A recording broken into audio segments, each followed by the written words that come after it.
Hi, I'm MJ and Colette. Welcome to the online launch party for Text Me Cupid. I'm so excited. The print arcs for the book just arrived in Viking Hell, where I live, a couple of days ago, which means that the launch party is actually going to happen with real live books to give away as prizes.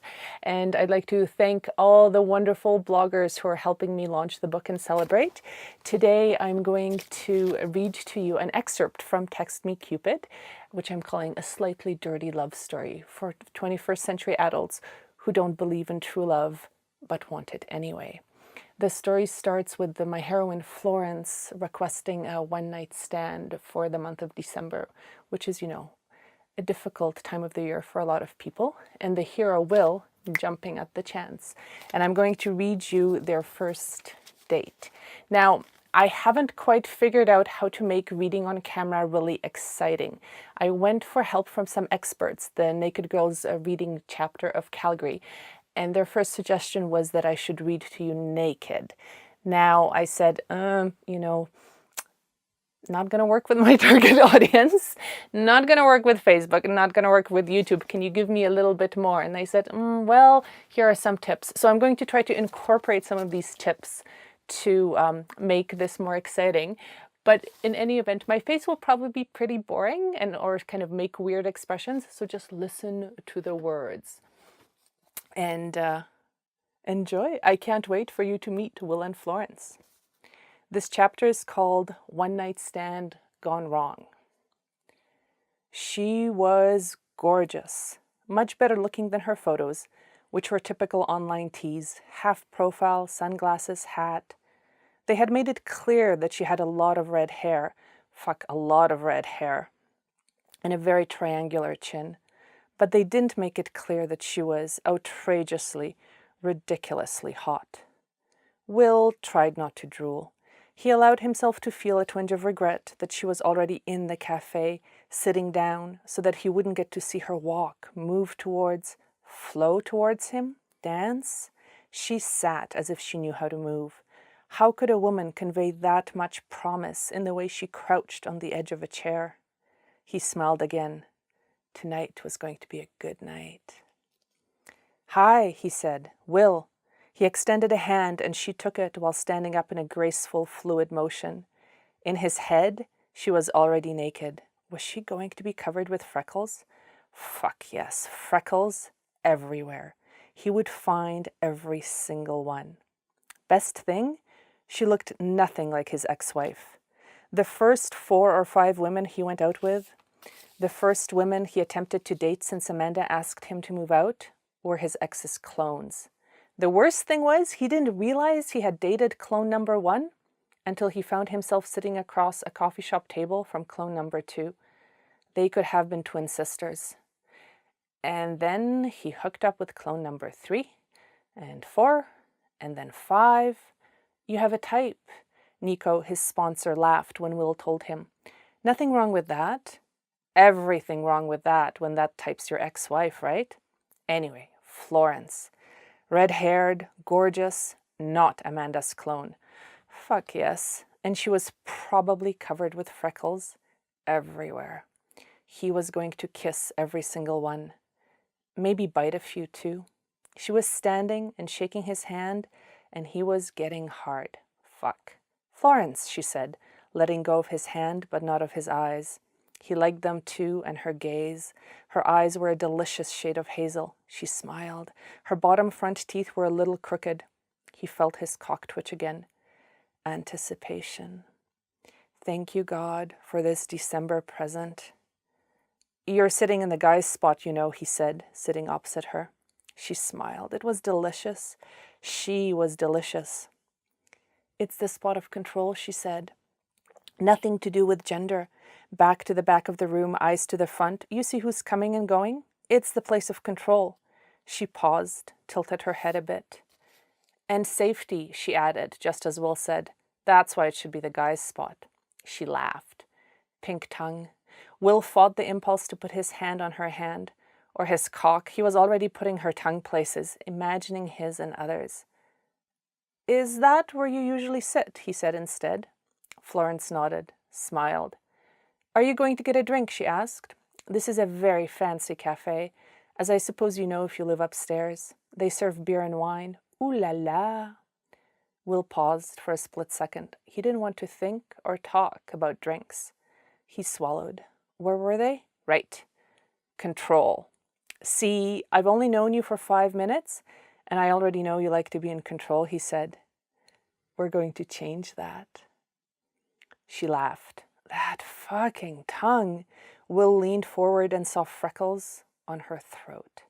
You're fun, she said, but you know what this means? Even though I desperately need to pee, I now cannot go to the washroom because you're going to take my spot when I'm gone.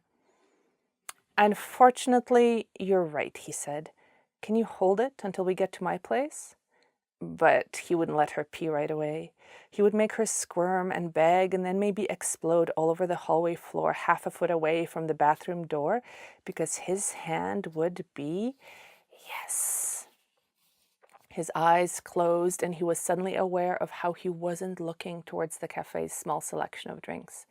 He opened his eyes to look at Florence again and started to smile. She had been smiling, he was sure, but suddenly her face looked frozen. As he tried to catch them, her eyes went left, right, down to her hands, so pale, fingers so very lightly freckled, and then slowly back up to Will's face. She shook her head, and her entire body changed shape and expression. This is not going to work out, she said. What? Will flinched. What did you say? This is not going to work out, she said. Don't you think? Will stared. What the fuck? Had it even been 5 minutes? He had just come in. Chemistry, teasing, banter, that pink tongue and those hands and the hair, and his apartment right upstairs. December sex with no obligations, no need to explain the ex-wife and the kids, and why did you get divorced, and what are you looking for? And now this? What? How? I thought it was going rather well, he said. Felt stupid, awkward, sitting in the girl's fucking spot playing her game. She was, after all, just a tease. Her freckled fingers moved across the table and grasped his hands. Fucking thunderbolt, what was she doing? Oh, you're very sweet, she said, smiled. Fuck, beautiful smile. He loved her smile. Those crooked teeth. And cute, she added, leaned closer towards him across the wobbly table, dove into his eyes, and he wanted her to stay there. Totally as advertised. Fit, hair, also as tall as your profile said, which is a bonus.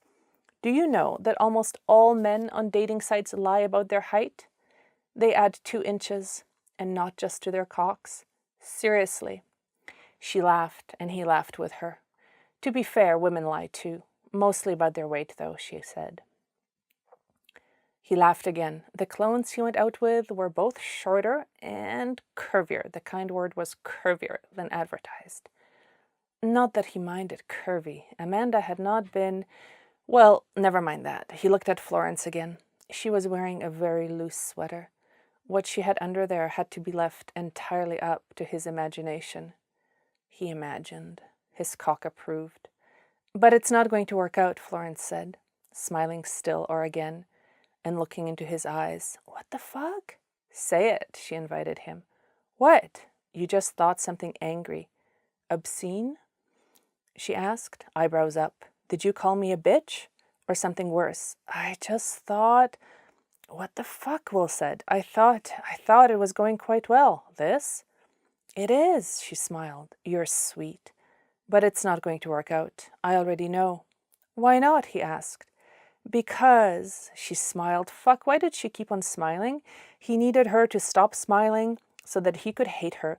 He would go home alone and masturbate to the fantasy of hating this teasing redhead and doing nasty things to her, things that she hated because, she smiled, you're sweet, and I'm not.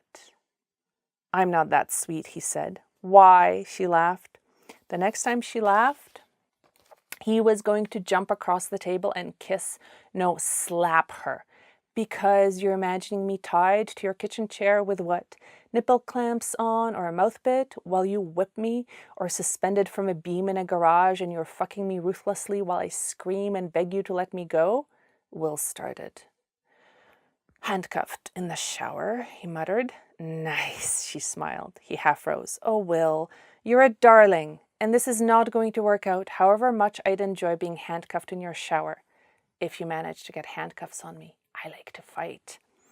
And she laughed again, and his hands fell on hers and clamped around them, hard.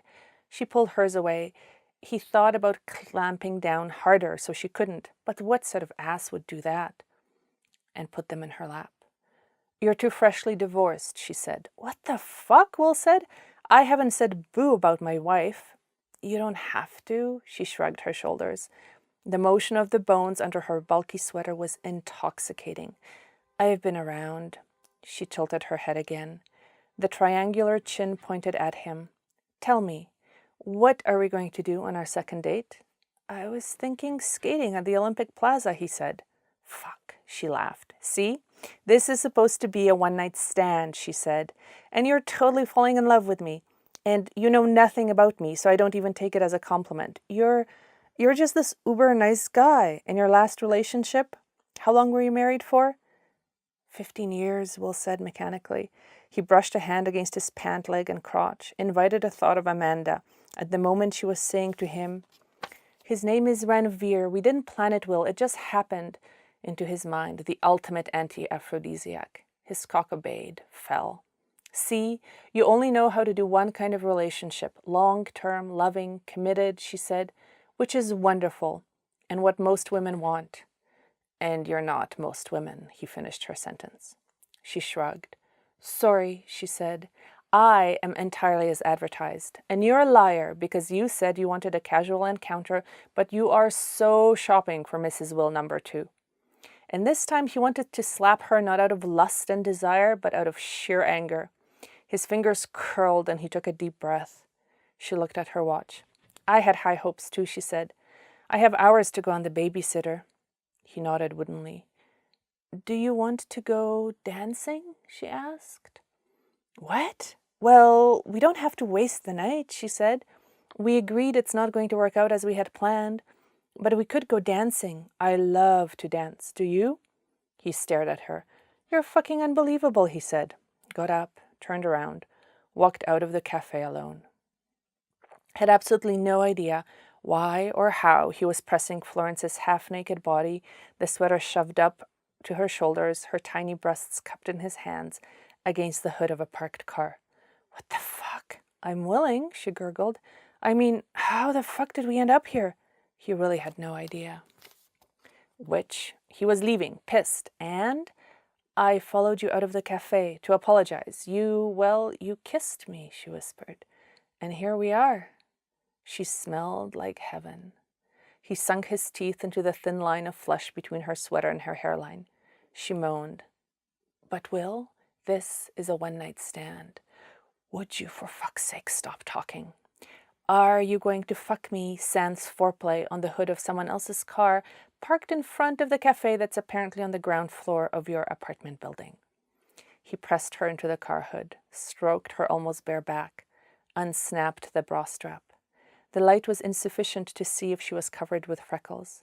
A police or fire truck siren mewled in the background. No, he said. Let's go upstairs. They didn't quite make it. She unbuttoned his shirt in the vestibule, and he tore off her sweater in the elevator, and by the time the elevator door opened... And now it gets too dirty for YouTube or Facebook. So I will pause here, and if you want to find out how this sex scene ends, get the book, or I think this is up on my blog now, mjanecolette.com. If you are tweeting about the new release or the party, the hashtag is, of course, TextMeCupid. And thank you so much for spending time with me and celebrating the launch of Text Me Cupid, a slightly dirty love story for 21st century adults who don't believe in true love, but want it anyway.